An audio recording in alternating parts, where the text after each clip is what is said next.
the highway garage. Thank you. Yeah, actually, what you're seeing here is the first of many attempts to try to get all the town-owned equipment with plows and sanders on them into our current facility located off of Old County Road, which is a 2,400 square foot building. What you're seeing here is two guys trying to put in one truck, and as you can see, that it's confined space. You got one guy trying to back up the other guy to try to put it as close to that wall as you can. And that's the front plow part of it. This is one of two of our bigger pieces of equipment that we own. These are obviously mounted and ready for a snowstorm, which in most cases is what we do prior to it actually starting to snow. So as you can see, we had two guys trying to put in our first piece of equipment.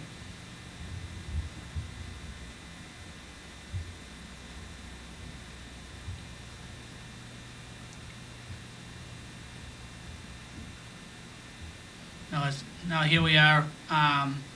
This is one of our smallest piece of equipment, and we actually have to proceed and put the plow under the truck, so that it too will be ready to go plowing when it's snowing out.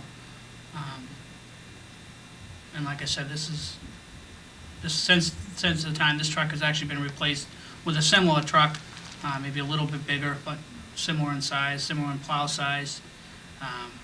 And here we are showing two or three of my guys mounting that plow to be ready to go for the snow. Certainly looks very time-consuming, doesn't it, huh? It is, and that's the major reason why we like to have all this done before it actually snows, because first and foremost, we usually, before we actually start plowing, we have a sanding and salting operation that's done. And so at that point, when it's time to plow, the equipment's all wet, cold. So the more prepared we are and all mounted and ready to go, the more convenient it is to actually start plowing. Now, this gives us an opportunity prior to the storm starting to make sure everything works properly. Everything's fueled. The hydraulics are up to where they're supposed to be. Windshield washer fluid's full, and I mean, just a certain amount of things that we go through prior to a storm event that work a lot better, and it's a little more convenient when it's done. You know, a lot of times when the sun's shining, as you'll see in this video. This must be a very old building, huh? It is. I believe it was put up in the mid-1970s, and at that time, I believe the highway department had 2 people full-time. They also had control over the landfill, which is adjacent. There was actually an active dump at the time. So this building actually housed a pickup truck, I believe, and a bulldozer. Since then, the town has grown, and the equipment's got, we got double the equipment, we got double the guys on staff. What about that dump you said? Is a dump underneath it? Is there any kind of gas problems? Yep, at this time it's a capped landfill. It's been capped, I believe, since the early 90s. And yeah, as a process of trash breaking down, it gives off a methane gas, and as that gas travels through the water in the ground, it has to come to the surface somewhere. So as we've found in the last a year or so, we've actually found out that it's relieving itself somewhat through the building. It actually migrates up through the floors or up through the cracks in the floor and actually finds its way inside the building. Since this video was actually comprised of, we've since put monitors in there to actually detect the methane. Prior to late last year, early this year, actually, we had nothing to actually solidify our thought that there was, migrations of gas and other stuff that come into the building. You don't seem to have any room for signs there. They're just jammed in the corner, huh? Yeah, what you're actually looking at in the back of that truck is more of our bulky type barricades, cones, stuff that it's really difficult to try to get upstairs, which is where all our regular signs are located, up above my office space. Again, it's tiny. It's not really accessible as you'd want it. The stairs are very steep. as what you're looking at here is, there's actually supposed to be a similar wing plow on this truck that was on the first truck we watched come in, but it's not something you want to make a habit of taking it on, putting it on, taking it off, putting it on. So we basically schematiced it off by just putting some cones to where it actually would have been if it was on the truck. This truck pulling in here is our smaller of our 3 sanders. This at the time was a brand new truck. And again, this is all the point of these trucks is they're all run on a hydraulic wet system. The plows, the sanders, all that's run off hydraulics, which really don't work well when things are cold. When things are cold and you try to run them, you usually get a hose that breaks or binds up on you, which causes some big concerns with leaks and problems with the trucks. So this is actually the first attempt on getting this truck into the building with the current way the 2 bigger 6-wheelers are already in. As you'll see as the tape moves forward, that this plan didn't work. So you weren't able to get it all the way in? We weren't able to get it in where it is now. I As see. you can see, we, at this point, have, for the most part, given up. Let's try something else. So, we'll come in a different angle.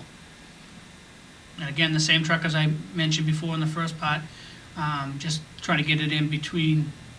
Well, actually, we've taken one of the bigger trucks out. We'll try this one over here. You mix sand with salt sometimes, do you, in that truck? Yeah, that's actually a sander spreader.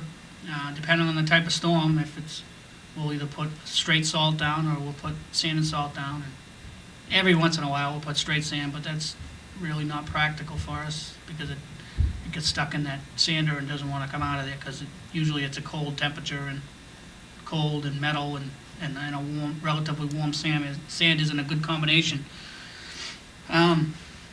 So like I said, we'll try this truck over in this corner. That's a tight squeeze. Right. Where I'm actually videotaping it from right now is actually that space that we talked about earlier where the signs are actually located, which is above the office and the bathroom space.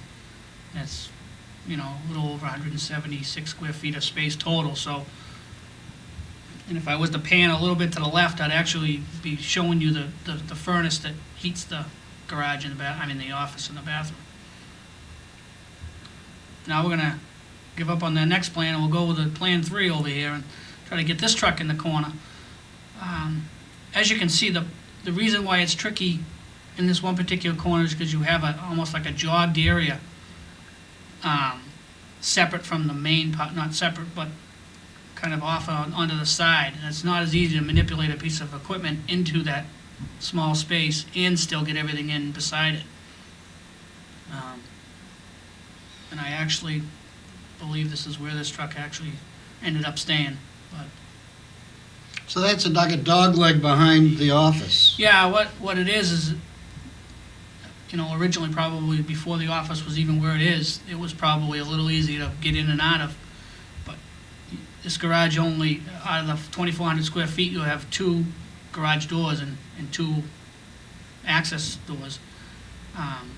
You're actually, if you look at the top part of that picture, you'll see where the second door is, and then obviously they're pulling the trucks in the other door.